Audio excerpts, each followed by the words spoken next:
అందరికీ నమస్తే అండి. మంత్రి పదవి రాలేదన్న అసంతృప్తో, పనులు జరగడం లేదన్న అసహనమో, మొత్తానికి కూటమిలో ఆయనకు కాస్త ఇన్కన్వీనియన్స్ ఉన్నట్టుంది. సో అందుకని అడపాదడప తన వ్యతిరేకతను, తన అసమ్మతిని, తన అసంతృప్తిని, తన అసహనాన్ని జమ్మలమడుగు ఎమ్మెల్యే ఆదినారాయణ రెడ్డి గారు బయట పెడుతూనే ఉన్నారు. అయితే ఆయన చేస్తున్న వ్యాఖ్యలు సరే, ప్రభుత్వంలో పనులు అవ్వడం లేదు అని చేసినంత వరకు ఒక పరిమితి. కానీ వేరే కులానికి పనులు అవుతున్నాయి, మాకు అవ్వడం లేదు అని చెప్పడం వెనక మాత్రం ఏదో అజెండా ఉందేమో అనిపిస్తోంది. ఒకసారి కూటమి పెద్దలు కూడా ఆలోచించాలి. నిజానికి జమ్మలమడుగు ఎమ్మెల్యే ఆదినారాయణ రెడ్డి గారు సీనియర్ పొలిటీషియన్. ఆ జిల్లాలో, ఆ ప్రాంతంలో మంచి పట్టున్న నాయకుడు. మాస్ ఇమేజ్ ఉంది. గతంలో వైసీపీ నుంచి ఎమ్మెల్యేగా గెలిచారు. ఆ తర్వాత టీడీపీలో చేరారు, మంత్రి అయ్యారు. సో 2019లో ఓడిపోయారు. 2024లో బీజేపీ నుంచి పోటీ చేసి ఎమ్మెల్యే అయ్యారు. సో ఎమ్మెల్యే అయిన తర్వాత బీజేపీ కోటాలో మంత్రి పదవి వస్తుందని ఎక్స్పెక్ట్ చేశారు, కానీ అది రాలేదు. సో రాకపోయేసరికి బహుశా ఆయనలో ఈ రకరకాల భావజాలాలు నాటుకున్నట్టున్నాయి. సో అందుకని ఈరోజు మళ్ళీ ఆయన కూటమిలో కొందరు ఇబ్బంది పడుతున్నారు అనే అసంతృప్తి చాలామందిలో ఉంది. ఇప్పటికే నేను ఒక నిర్ణయం తీసుకున్నాను. ప్రజల కంటే పదవేమీ ముఖ్యం కాదు.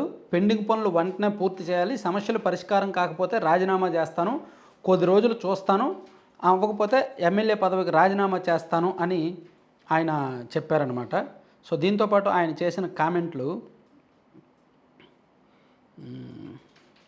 100 రోజుల కిందటే నిర్ణయించుకున్నా. నేను అనుకున్నట్టు వ్యవస్థ సరిగ్గా లేకపోతే పార్టీలో ఉండి ఎమ్మెల్యే పదవికి రాజీనామా చేస్తా అని చెప్పారు. సో మన ఊరు మన జెండా కార్యకర్తల సమావేశంలో ఆయన ప్రసంగిస్తూ ఎమ్మెల్యేగా 4 సార్లు మంత్రిగా కూడా పనిచేశారు. అన్ని పనులు ఖచ్చితంగా జరగాలి. గండికోట జలాశయ ముంపు వాసులు త్యాగం చేయడం వల్లే గండికోట డ్యామ్ నుంచి తాడిపత్రి, పైడిపాలెం, ఎర్రగుంట్ల, జమ్మలమడుగు, మైలవరానికి నీళ్లు వస్తున్నాయి. బాధితులకు న్యాయం జరిగే వరకు పోరాడతా అని చెప్తూ ఈ అంశాలన్నీ మాట్లాడుతూనే కులం టాపిక్ ఎత్తారు. సో కమ్మగా ఉంది కూటమి ప్రభుత్వ పరిపాలన అనేటట్టు. అంటే ఒక కమ్యూనిటీని దానిలోకి లాగడం వెనుక ఆయన ఉద్దేశం ఏంటి? సాధారణంగా ఇటువంటి విమర్శలు ఎవరు చేస్తారు? వైఎస్ఆర్ కాంగ్రెస్ పార్టీ వాళ్ళు చేస్తారు. నిజానికి కూటమి ప్రభుత్వంలో కమ్మ సామాజిక వర్గానికి కూడా అంతగా పనులు అవ్వట్లా. అతిపెద్ద ప్రాజెక్టులు, అతిపెద్ద కాంట్రాక్టులు మేఘాకి దక్కుతున్నాయి. మేఘా ఎవరిది? కమ్మ సామాజిక వర్గం ఉందా? విద్యుత్తు ఎక్కువ వేల కోట్ల టర్నోవర్ జరిగే విద్యుత్ శాఖలో చక్రం తిప్పుతున్నది ఎవరు? షిరిడీ సాయి విశ్వేశ్వరరెడ్డి గారిది. వాళ్ళది కమ్మ సామాజిక వర్గమా? సో ఇక్కడ కూటమి ప్రభుత్వం అధికారంలోకి వచ్చాక నిజంగా కమ్మ సామాజిక వర్గంలో కూడా 2024 ఎన్నికల్లో వాళ్ళు కట్టలు తెంచుకొని మరీ పనిచేశారు. నిజంగా కట్టలు కూడా ఖర్చు పెట్టారు.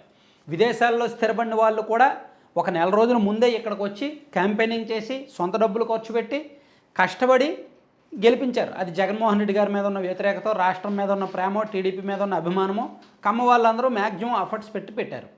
కూటమి అధికారంలోకి వచ్చాక నిజంగా వాళ్ళకి పనులు అవ్వట్లా, వాళ్ళు ఆశించినంతగా జరగట్ల. గతంలో జగన్మోహన్ రెడ్డి గారు అధికారంలో ఉన్నప్పుడు రెడ్డి సామాజిక వర్గానికి వెచ్చలవిడిగా పనులు అయ్యాయి. నామినేటెడ్ పదవుల్లో కూడా పెద్దపీట వేశారు. కానీ కూటమి వచ్చాక ఇటువైపు కాపులకి అంత సాటిస్ఫై లేదు, మరోవైపు కమ్మ సామాజిక వర్గానికి అంత సాటిస్ఫై లేదు, ఏ వర్గానికి సాటిస్ఫై లేదు.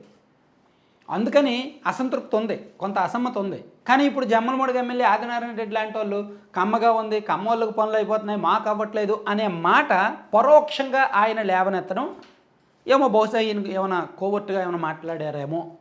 ఖచ్చితంగా ఇది కూటమికి నష్టం చేసేవే. రేపు పొద్దున వైసీపీ వాళ్ళు ఏమంటారు? వైసీపీ వాళ్ళు ఈ పాటను అందుకొని అదిగో కూటమి ఎమ్మెల్యేనే చెప్తున్నాడు కమ్మ వాళ్ళకి పనులు జరుగుతున్నాయంటని. కానీ కళ్ళు ఎదురుగా కనిపిస్తుంది అంటే పెద్ద పెద్ద కాంట్రాక్టులు ఎవరికి వెళ్తున్నాయి? ఏ కమ్యూనిటీకి వెళ్తున్నాయి పెద్ద పెద్ద కాంట్రాక్టులు? చాలా క్లియర్గా తెలిసిపోతుంది.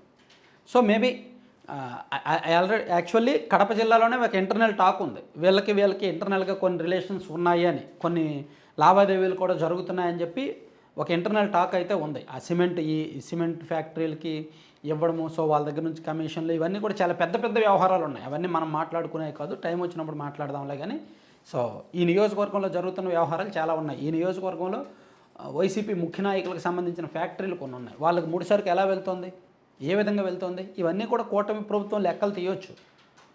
కాకపోతే టైం కోసం చూస్తున్నారు అంతే. ఇవన్నీ ఒక ఎత్తు అయితే, ఈయన మాట్లాడిన వ్యాఖ్యలు ప్రభుత్వానికి అండ్ పార్టీకి ఇబ్బందికరంగా ఉన్నాయి కాబట్టి ఆయన మీద చర్యలు తీసుకుంటారా? లేదు ఈయన నా వ్యాఖ్య యాజ్ యూజువల్ ఇటువంటి వాళ్ళు ఏం చేస్తారంటే, నా వ్యాఖ్యలను మీడియా వక్రీకరించింది, నేనేమి ఒక కమ్యూనిటీ గురించి మాట్లాడలేదు, మేము మాట్లాడుకుంటాం, సర్దుబాటు చేసుకుంటామని సాయంత్రం రేపు ఒక ప్రకటన ఇచ్చేస్తారు, సరిపోద్ది. పెట్టాల్సిన పెంట అంతా పెట్టేసి, ఆడాల్సిన మాటలన్నీ ఆడేసి, చేయాల్సిన పనులన్నీ చేసేసి మీడియా మీద తోసేయడమే, మీడియా వక్రీకరించిందని. అదొకటి అలవాటు చాలామందికి.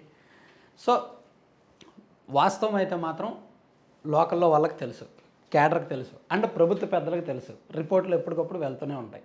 సో ఈయన కోవర్టా కాదా అనేది ఎవరి అభిప్రాయం వాళ్ళదే. నేనైతే ఆయన కోవర్ట్ అనే ముద్ర వేయట్లేదు, మనకు అనవసరం. కానీ ఆడుతున్న మాటలు, చేస్తున్న పనులు ఇవన్నీ చూస్తుంటే మాత్రం వైసీపీ వాళ్ళకి ఆయన వ్యాఖ్యలు ఆయుధంగా మారుతాయి, అస్త్రాలుగా మారతాయి. అది కూటమికి చాలా డేంజర్ సిగ్నల్. Thank you.